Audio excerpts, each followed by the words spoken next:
Good evening, and thank you for joining us for our first live Westwood Trust Creative Chat.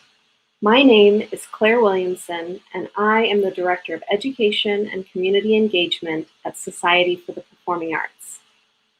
I'm a white woman with long brown hair pulled back, and I'm wearing dark-rimmed glasses. I have on a black top, a gold necklace, and earrings, and there are several framed photos on the white wall behind me.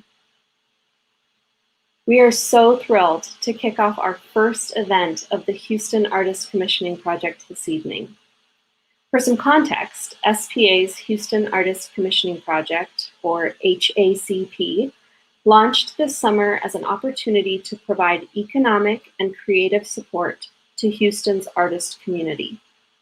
The first phase of the project is rolling out this fall, with 6 virtual commission grantees awarded funds to create original 3 to 5 minute works, which will be presented virtually. If you would like to learn more about the Houston Artist Commissioning Project, please visit our website. The link is going to be in the chat, and I'm also popping it up on our screen. And in addition to each virtual work, the grantees will participate in a live virtual conversation with me, which starts this evening.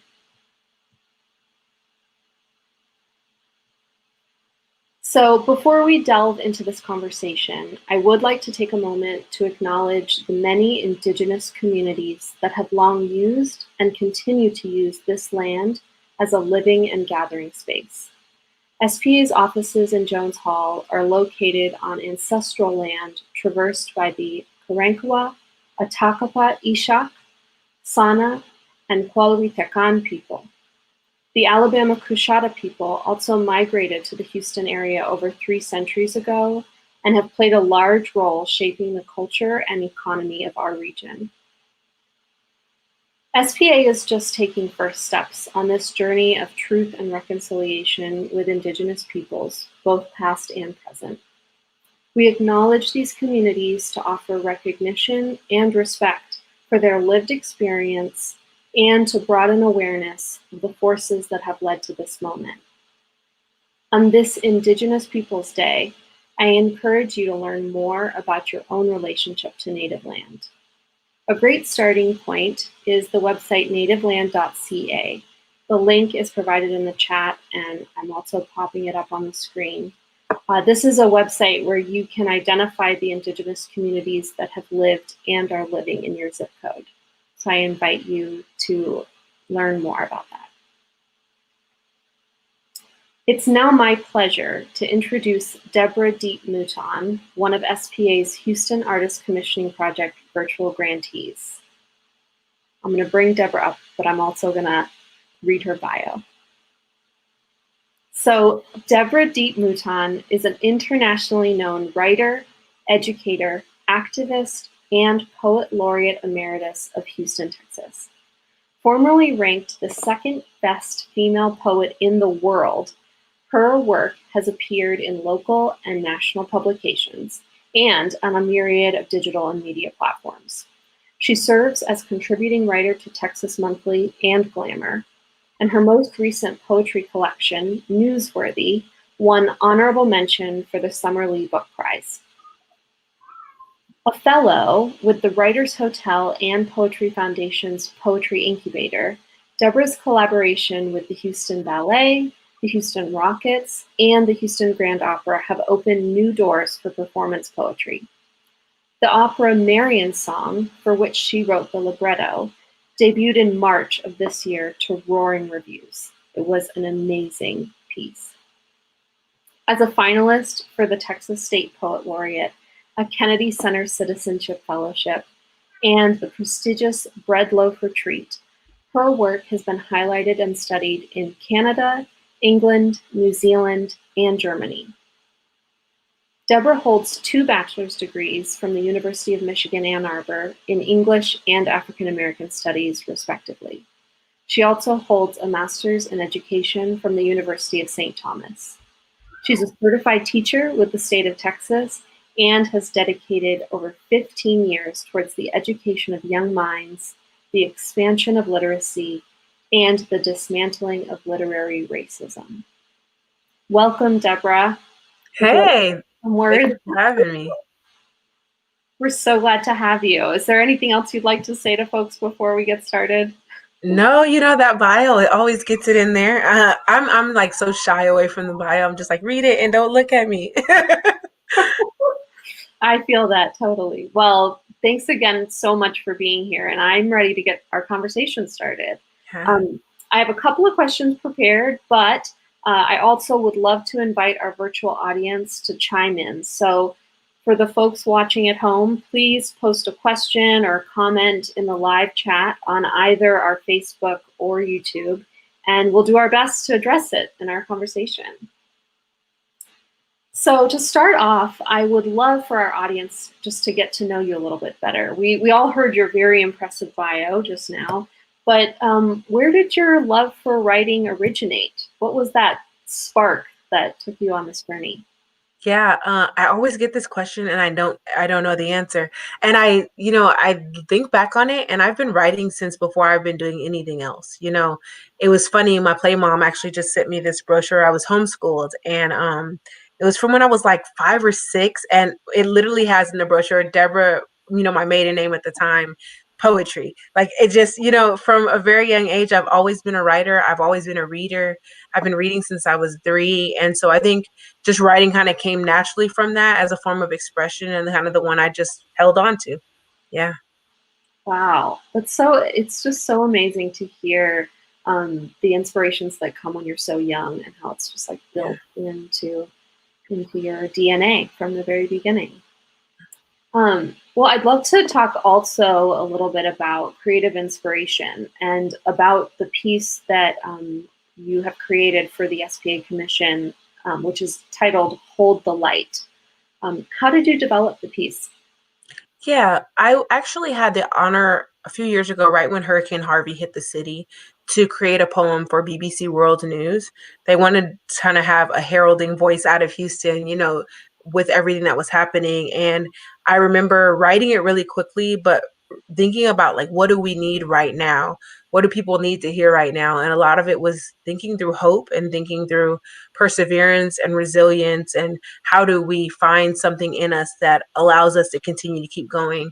And now I think we find ourselves in a very similar situation where instead of having waters flooding around us, we see economic decline, we see all these things, this pandemic that's quarantined us and pulled us away from people, and we're faced with a new series of challenges. But I think that either whether it was a hurricane or now, we find that all of these challenges build something in us that call us to kind of look deeper in ourselves and find what is the thing that keeps us going. And so I wanted to just kind of reignite that thing, right?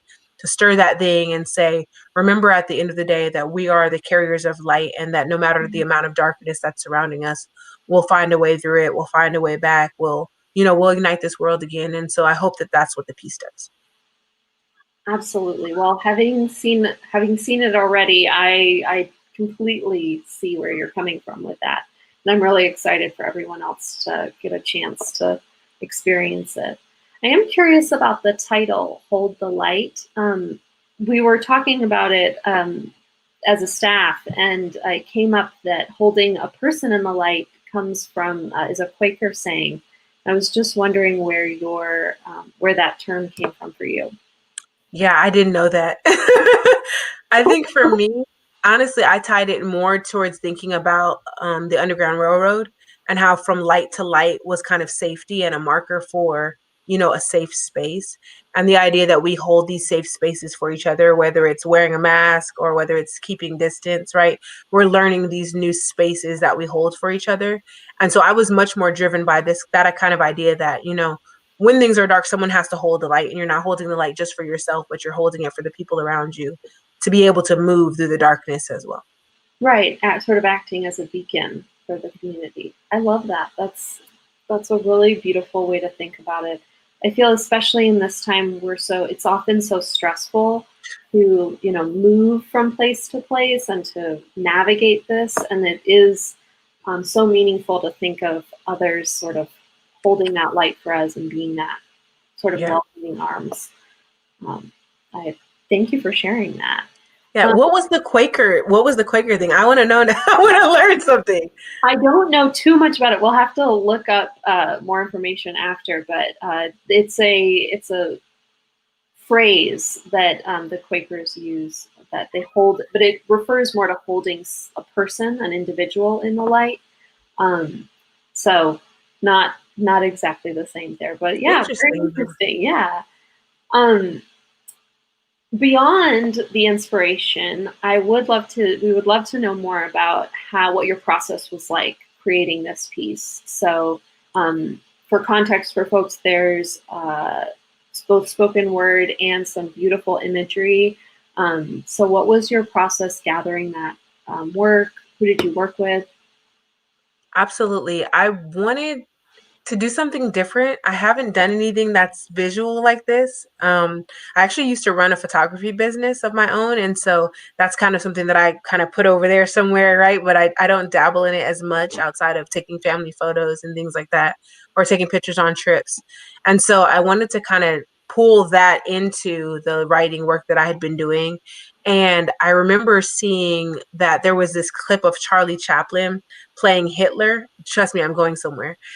In a movie, and the idea kind of was he was a doppelganger for Hitler, and somehow they got switched, right? Because that's what happens in history. People who look alike end up in the same place and they get switched places. And he ends up finding himself at this point where he has to give this speech as Hitler. And he gives this speech that's just like, this is wrong, right? And that what we need is compassion and humanity and all these things. And so someone had taken images and layered it to make it more modern with images of like bombings in Iraq and things like that, right? That made it much more relevant to think through the same kind of ideas around humanity that, we wanted to see in the time of the Nazis and of Germany, is the same kind of humanity we're longing for even now. And I just loved kind of the splicing of the images and the video along with the spoken text. So I wanted to see how could I go about doing that.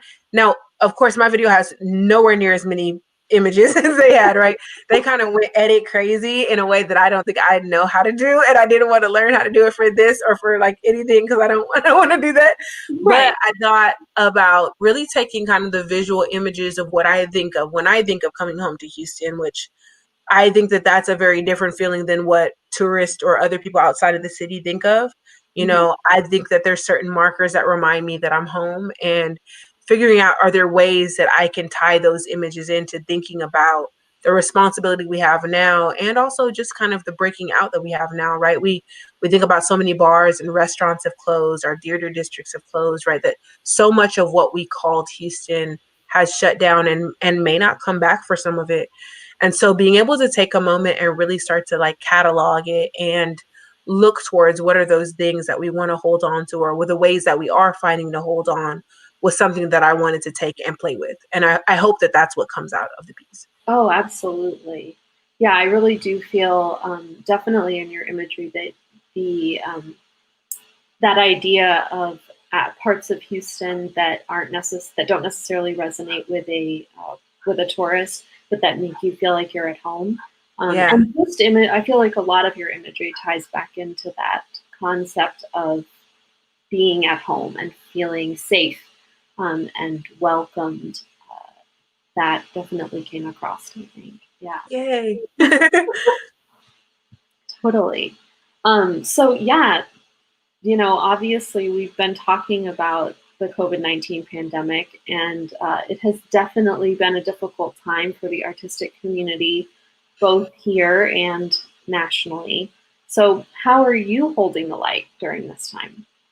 Absolutely. I think one thing is just creating, and that's a really hard thing to do. I don't, by no means am I saying that that's easy, but I think the more I kind of feed that creative thing in me, the easier it is for me to kind of stay sane. I started writing as a means for just processing, and I think even at a young age, it was play, but it started to, really evolve into trying to figure out where I was in the world and process the things that I didn't understand. And so I think that I'm still doing that in the writing. And so that's been really helpful. I think being surrounded by a loving family, which is a privilege, and I know that's not what everyone has been a really, really helpful thing for me. And then just finding ways to continue to self-care, whether that's putting Epsom salt in like a little foot bath, right? Whether that's gardening, which is my new favorite thing that I didn't know that I love, but I love it, right? Just planting things and like going outside and seeing new flowers burst. And that has given me so much life in this time, to just see that there's still life and there's still things thriving, even though everything seems overwhelming. And so, yeah, it's just been that, I told myself my word of the year was pivot after everything started. And so it's been this thing of this constant flexibility, this constant pivoting, this constant seeing what doors are open instead of trying to open doors for myself. And I've just been trying to do that as much as I can. Wow. Yeah. And I mean, that's so great that I feel like a lot of us have begun to, those of us that have the privilege to explore our creativity at home have definitely encountered new hobbies. But I think gardening is just such a wonderful extension of what you already do, where you're germinating and creating these beautiful end pieces, products, works. We have a question from the audience. Deborah, when and how do you practice your work? Do you create time to work on your art regularly, or do you wait for inspiration to hit? Yes. Every time I hear this question, I want to say, like, I wake up at 6 o'clock in the morning and I grab a cup of tea and I don't do it. Usually what happens is there'll be something so wrestling in me for days on end that I'm like, I need to write it down. I need to write it down, that I either make a voice note or I scribble on my phone, or I wake up at 2 o'clock in the morning because I can't sleep with it still in my body. And then I run to my room upset that I'm not sleeping, but knowing that there's no way I can do anything else. And then I just like word vomit it all out for days on end until I'm like back to center, which is not a healthy practice at all. But with 2 kids at home and teaching virtually and my husband working remotely, it's really become a challenge to compartmentalize. And at first I felt like I was failing, but then someone said something to me that made a lot of sense. They were like, it's not that you're not good at compartmentalizing, it's just that you've run out of compartments. Oh. And I was like, yes, like that is it. I have no more compartments. And so I've just had to be really intentional a lot more lately about carving out time, putting procedures in order, even if that means like, hey kids, when the door is closed, you don't bother mommy, and that's hard, but it's been something that I've had to do for my own creative, endeavors. Absolutely. Wow, I really love that that thought that it's not that you're bad at it; it's that you don't have any more compartments left to work with. That really resonates with me. I think it probably does with a lot of people right now. Yeah, we all just have to have some grace with ourselves, right? Like this is not a normal situation, and we are doing the best that we can to survive it. And sometimes that's, a big thing is getting out of the bed sometimes. So absolutely, yeah, and we can all pat ourselves on the back for that one today. We did it. There's another question. So, as an educator, how do you encourage your students to practice their work?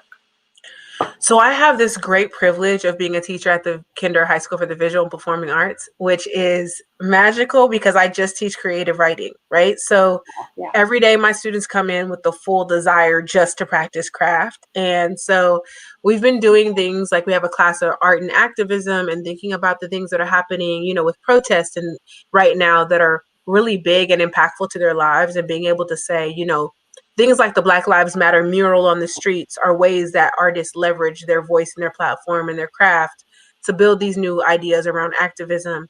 So I think I'm always trying to get students to engage at a new level and to realize that just because they have these separate thoughts don't mean that those have to be separate from their craft, but they influence their craft. They make their craft better. Their craft is formed around it and formed through it. And so I think those are always the way that I'm kind of provoking my students. That's amazing. Just thinking through using your reactions to what's happening right now and inspiration from everything in the world around you.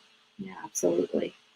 I have one more question. If anyone from the audience has anything else they'd like to ask, feel free to post it now. But I do have one more question, Deborah.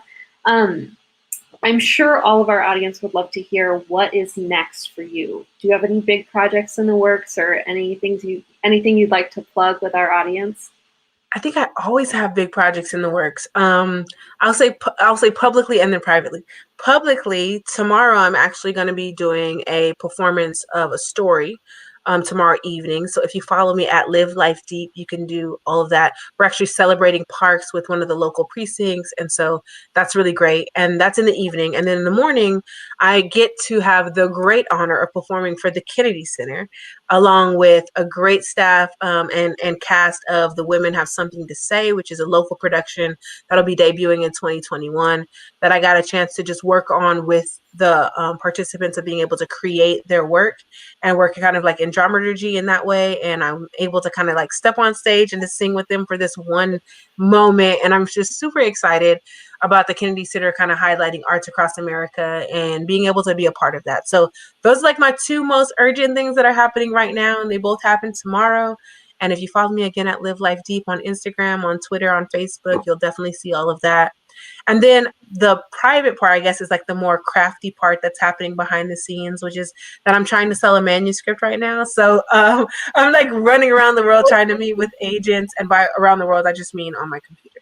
Uh, but, trying to meet with agents, trying to do last edits. I'm also working on writing a stage play right now, which I'm not going to talk too much about, but it's around here. And so those two things keep me plenty busy with the two children. I promise. That's enough. I can imagine. Oh, that sounds like more than enough to stay busy for sure. Yes. Yeah, fantastic. Well, thanks so much for sharing that. And we've put your handle, your social media handle in the chat and your website. So hopefully folks will be able to follow your journey with your upcoming events and with your manuscript. Oh, question. Manuscript, is it poetry or novel? That's not a question I can answer because I don't know it. So it's been this thing of I'm creating a hybrid work. And so it's not a novel and it's not poetry. Okay. And there's that, right? Like it's trying to figure out. I've really just given myself the permission to not write in genre, but just to write things the way that they come out and hope that someone likes it. And so far people have been liking it, but it's really kind of a blend of mythology and memoir and poetry, which are things that don't necessarily go together, but they do in my world. And so I wanted to play, which I think all artists should do, all people really should do.